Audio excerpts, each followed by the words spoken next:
สบายดี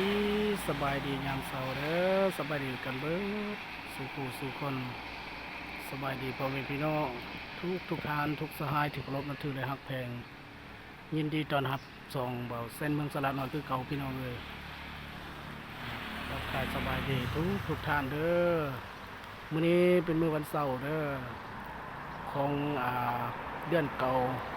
กันยายนพี่น้องเลยคศ2025ทักทายสบายดียามเสาร์ฝนตกคือเก่าอยู่บ้านนาค่ำเมืองสิกุตะบองนครหลวงวิงจันทน์ตอนนี้เฮาก็อยู่โรงเรียนเสื่องสางเนาะทางหน้าเฮานี่ก็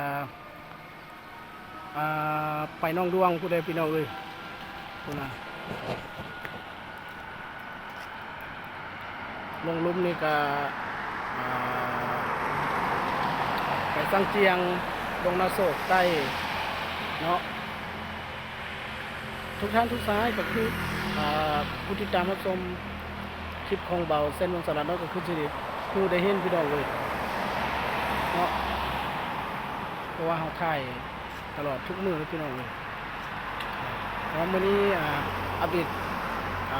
ตอนนี้ก็7 โมงแล้วพี่น้องเลยแต่ว่าท้องฟ้าก็บ่ทันได้สว่างปานใดเพราะว่าฝนตกมื้อนี้พี่น้องเลย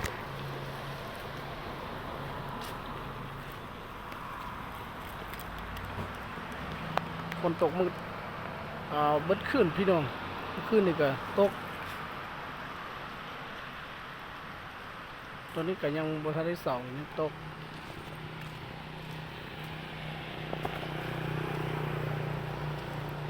อันนี้เป็น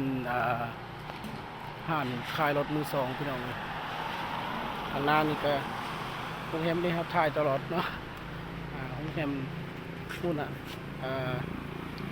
แป้งยุดนาน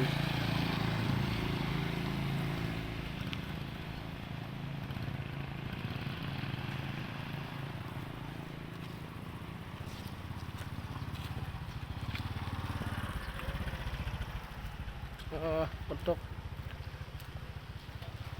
เศร้าจะเทื่อพี่น้องเลยเนาะเนี่ยบนอาเวียอยากกันอยู่นี่เด็กทุกคนก็คือสิดีเห็นตลอดพี่น้องเลยเพราะว่าช่วงนี้ครับผมมีเวลาไปถ่ายคลิปถ่ายแต่เวลามาเวียกไปเวียกพี่น้องเนาะอัปเดตให้ท่านผู้ชมเบิ่งรถจักรกับท่านได้ลายมื้อนี้พี่น้องเลยท่านพนักงานท่านได้มาพนักงานมากก็สิลายพี่น้องเลยเนาะ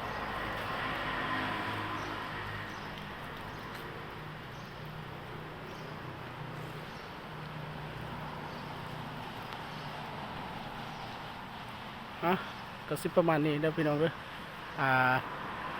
สำหรับคลิปนี้เนาะมื้อนี้เป็นของมื้อวันที่เป็นวันเสาร์มื้อวันที่5วันที่6พี่น้องเอ้ยขออภัยเด้อพี่น้องเด้อมื้อนี้วันที่6วันเสาร์วันที่6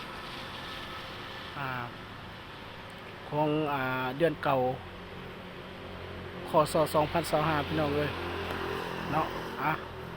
ถ้าทุกท่านทุกสหายที่รับชมรับเบิ่งคลิปนี้พี่น้องเอ้ยก็ฝากกดไลค์กดแชร์เด้อกดติดตามที่สำคัญก็กดกระดิ่งเพื่อแจ้งเตือนเบิ่งคลิปต่อไปพี่น้องเอ้ยเนาะสำหรับคลิปนี้คลิปหน้าพบกันใหม่พี่น้องคลิปนี้สบายดีพี่น้องสุขสุขคนเด้อ